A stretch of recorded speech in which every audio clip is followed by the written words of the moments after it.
এটা কোনো কোয়েশ্চেন এসছে? এরকম প্রশ্ন আসে কোনোদিনও? এত কঠিন প্রশ্ন? বাথরুমে গিয়ে গুগল করছি, লেখা আছে নো রেজাল্টস ফাউন্ড। বাইরে বেরিয়ে যাকেই জিজ্ঞেস করছি বলছে কোয়েশ্চেনটা একটু ঘোরানো ছিল।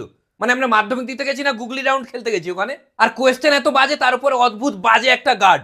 ওরকম কেউ গার্ড দেয় কঠিন? নিজেই বলছে লেখো লেখো লেখো, আমরা যখন লিখছি নিজেই এসে বাধা দিচ্ছে, অদ্ভুত যুক্তি দিচ্ছে, বলছে চিটিং করে লেখা যাবে না। মানে একটা পরীক্ষা দিচ্ছে শান্তিতে, একটা অসৎ উপায় অবলম্বন করতে দেবে না। আর সারাক্ষণ দেখো পরীক্ষার রুমে ফার্স্ট বেঞ্চ থেকে লাস্ট বেঞ্চ শুধু হাঁটছে, শুধু হাঁটছে। পরীক্ষায় গার্ড দিতে এসছে না কার্ডিও করতে এসছো? মানে এত কঠিন প্রশ্ন, ক্লাসে যে ইনভিজিলেটর, যে গার্ড, সে নিজেও উত্তর জানে না, বলছে নিজে থেকে লেখো, আমি জানি না।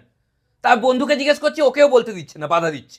নিজেও বলছে না, লোককেও বলতে দিচ্ছে না। আলাদাই হিংসে, হিংসুটে গার্ড কোথাকার। আর ওগুলো এমসিকিউ, এমন এমসিকিউ দিয়েছে যেন কেবিসির 7 কোটি টাকার কোয়েশ্চেন। তারপর ফোন আ ফ্রেন্ডও করতে দিচ্ছিল না। আর যে গার্ড দিচ্ছিল তার সব কিছুতেই প্রবলেম। চিটিং করতে দিচ্ছে না, কাউকে জিজ্ঞেস করতে দিচ্ছে না। একজনের খাতা দেখে লিখছিলাম, সেখানেও প্রবলেম, বলছে না প্রবলেম আছে।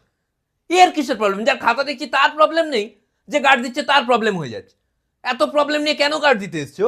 একে তো কোশ্চেন পেপার কঠিন, তারপরে আবার চিটিং করতে দিচ্ছে না, তার কারো থেকে হেল্প নিতে দিচ্ছে না, নিজে হেল্প করছে না, তারপরে আবার টয়লেটে যেতে দিচ্ছে না। এটা কি ধরনের অসভ্যতামি? কত কষ্টে টয়লেটে গেলাম, টয়লেট থেকে এসেছি, তারপরেও প্রবলেম। অদ্ভুত যুক্তি দিচ্ছে, বলছে না বলে টয়লেটে গেছিলে কেন?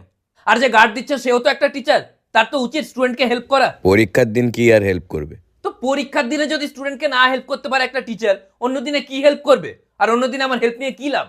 কত সুন্দর প্রিপারেশন নিয়ে এসেছিলাম, কত আশা ছিল নিজের ওপর। ভালো প্রিপারেশন ছিল? তো কি 3টে সেট মাইক্রো করে নিয়ে এসেছিলাম, ধরা পড়ে যাওয়ার পরে অদ্ভুত বায়না, 3টে সেটই আমাকে দাও। আরে এ কি ধরনের বায়না? আমি বললাম দুটো নিন, একটা আমাকে দিন। না, 3টেই দাও। আমি বোঝালাম যে পরীক্ষার পরে দিয়ে দেবো, না। আরে কিছুই করতে দিচ্ছে না ক্লাসে। একটু কথা বললে কথা নয়, কথা নয়, কথা নয়। হিসাব করে দেখা গেলো সব থেকে বেশি কথা স্যারই বলছিলেন। কিচ্ছু, এটা করা যাবে না, সেটা করা যাবে না, নিঃশ্বাস নেওয়া যাবে না। এটা কি? প্রশ্নপত্র কঠিন ছিল, আমরা সেটাতে কিছু বলছি না। আমরা শুধু চাইছি গ্রেস মার্কস। এটা গ্রেস মার্কস নয়, এটা মানবাধিকার। আমাদের গ্রেস মার্কস না দিলে আমরা মানবাধিকার কমিশনকে জানাবো।